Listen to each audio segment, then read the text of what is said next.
Hello again, and welcome once more to Denton's Tales. And now we continue with part 2 of the Tale of the Norse Nags, or stop horsing about. When we left part 1, Odin was contemplating how to reconcile his duty as chief of the gods to uphold the keeping of oath, honor, duty, and all that sort of noble stuff, with breaking every oath and promise he could get away with. Loki was, having a look through his bag of tricks to find something that would stop a builder from building a wall, and Freya was probably considering buying a chastity belt, just in case. But then the unexpected happened. The next time the builder set off with his horse to collect stone, a stunningly beautiful mare suddenly appeared out of the forest, a mare in heat, trotting seductively around the stallion. Oh, yes. Oh, now he went hoof over tail with irresistible desire. Oh, yes, he had a right okay to the birds and bees, I can tell you, and that sort of thing, breaking his harness and racing off after the mare, which had galloped off into the woods. The mare, of course, being, yes, who else but the shape-shifting Loki, doing what he did best, of course, playing tricks, and in this case doing it rather well, it must be said. Mare Loki and very eager stallion Svartalfari dashed off into the forest unsuccessfully, pursued by the builder, and that was the last that was seen of either of them. Building work, of course, came to a stop, the builder unable to fetch the required stones without his powerful horse. But the gods had now realized that they'd been tricked. Oh, yes, tricked even further than they thought. The builder wasn't quite what he had seemed to be. He was actually a giant. Yes, he was a giant and no friend of theirs. And he was, somewhat messily disposed of by Thor, who bashed his head in with Mjolnir. So, the treacherous builder had been dealt with. The wall was unfinished, which was really immaterial, since Freya was now in no danger anyway of becoming Mrs. Wall Builder, much to her great relief, I'm sure. But where was Loki? For that matter, where was Svartalfari?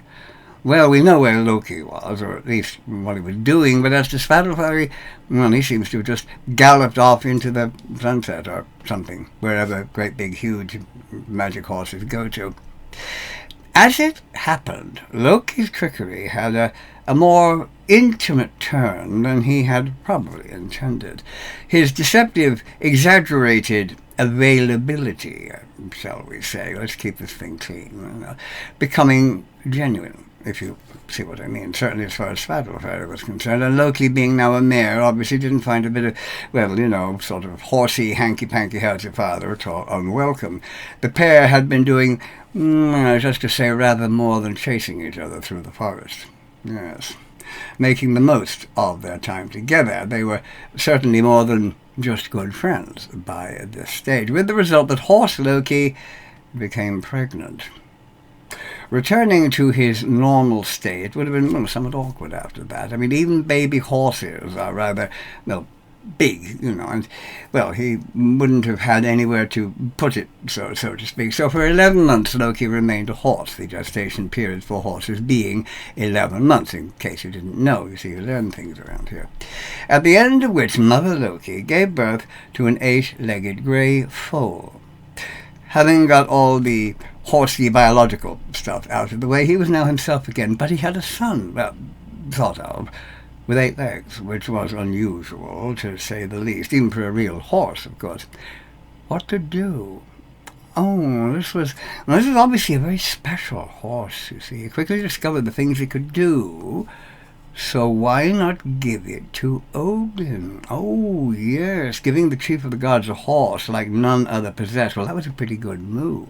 I'm going to get brownie points for that one, certainly. But, I can imagine the conversation in Asgard when Loki and his 8-legged son arrived. Ah, Loki, so nice of you to drop in. Where have you been for almost a year? The gestation period for horses is 11 months, Odin. Well, I know that, but what has that got to do with you?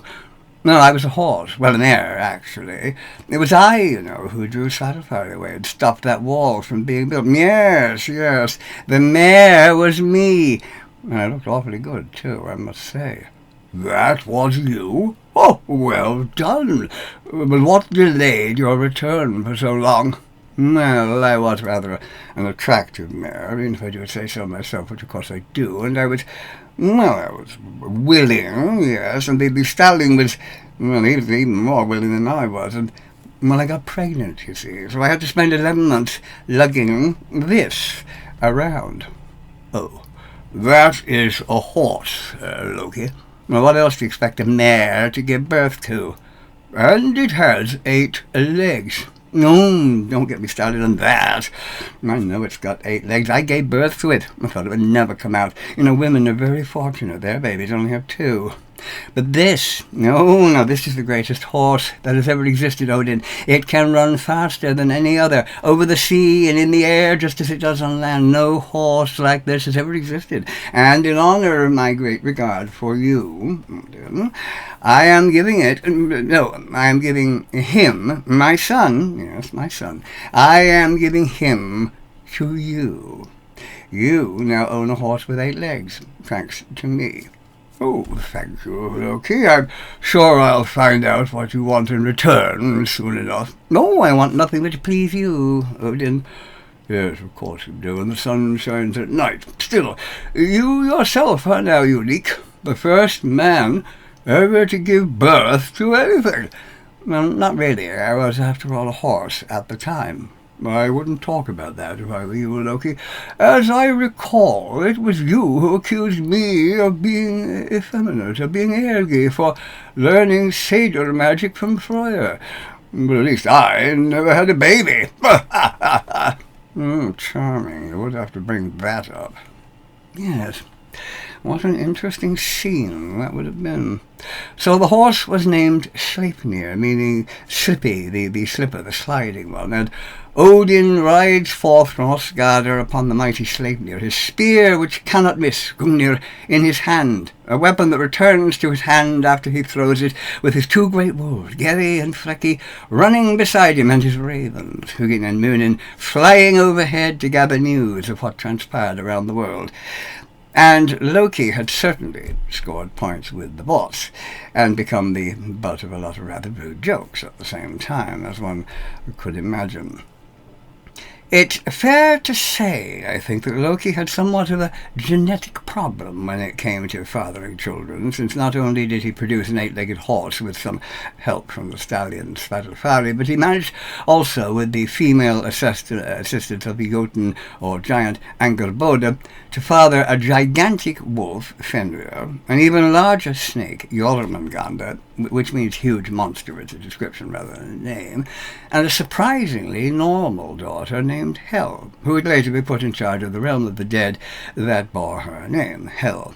The name Helheim was a later title for it. And no, Hel was not half dead or deformed or rotting away. That was a later idea.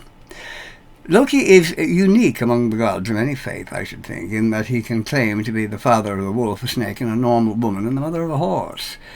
Family gatherings in the hall must have been rather interesting, I should think. Guests would have been lucky not to be eaten by something or other, but at least Hel would have been on hand to see them safely to her realm of the dead, which would be some comfort, I suppose.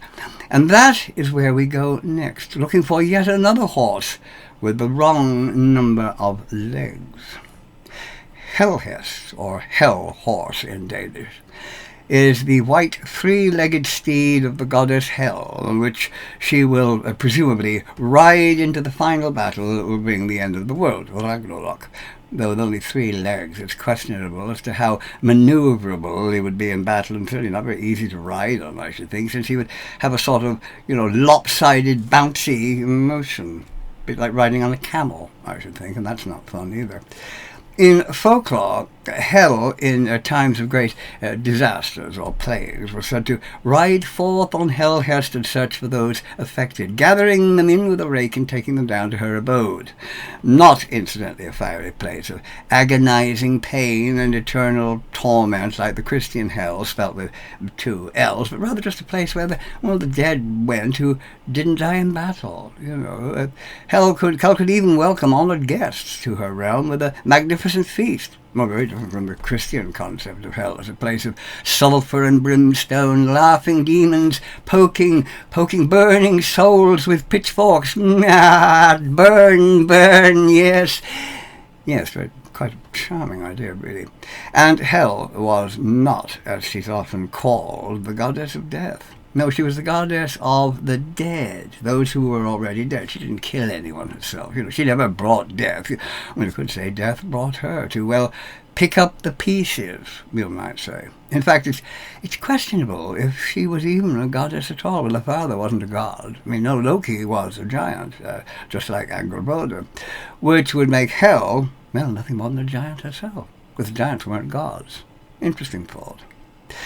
But the Hellhest itself isn't really a product of Norse mythology as much as it is of Danish folklore, sometimes described as going around the churchyard on his 3 legs and fetching death.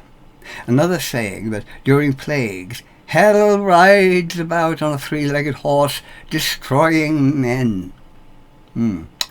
There is an interesting old saying in Denmark that a person who survived a serious, usually fatal illness had given death a pack of oats, referring to the oats being a bribe given to the Hellhest to sort of pass them by, eat the oats and keep going.